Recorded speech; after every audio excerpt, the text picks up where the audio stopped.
നമസ്കാരം സുഹൃത്തുക്കളെ.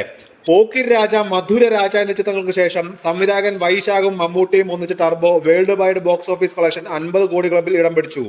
റിലീസ് ചെയ്ത് 5 ദിവസങ്ങൾ കൊണ്ടാണ് ചിത്രത്തിന്റെ ഈ അവിസ്മരണീയമായ കുതിക്കുന്നതും ശ്രദ്ധേയമാണ്. മിഥുൻ മാനുവൽ തോമസ് ആണ് ചിത്രത്തിന് തിരക്കഥ എഴുതിയിരിക്കുന്നത്. റോഷാക്ക്, നൻപകൽ നേരത്ത് മയക്കം, കണ്ണൂർ സ്ക്വാഡ്, കാതൽ എന്നീ ചിത്രങ്ങൾക്ക് ശേഷം മമ്മൂട്ടി കമ്പനി നിർമ്മിച്ച 5ാമത്തെ ചിത്രം കൂടിയാണ് ടർബോ. ടൂറിസ്റ്റുകളെ ഓഫ് റോഡ് യാത്ര കൊണ്ടുപോകുന്ന അരുവിപ്പുറത്ത് ജോസ് എന്ന ജീപ്പ് ഡ്രൈവറായാണ് ടർബോയിൽ മമ്മൂട്ടി എത്തുന്നത്.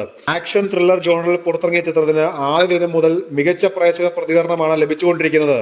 ഗരുഡ ഗമന, ഋഷഭ വാഹന, ടോബി, 777 ചാർലി എന്നീ ചിത്രങ്ങളിലൂടെ മലയാളികൾക്ക് പ്രിയങ്കരനായ നടനും സംവിധായകനുമായ രാജ്വി ഷെട്ടിയാണ് ചിത്രത്തിൽ മമ്മൂട്ടിയുടെ വില്ലനായി എത്തുന്നത്.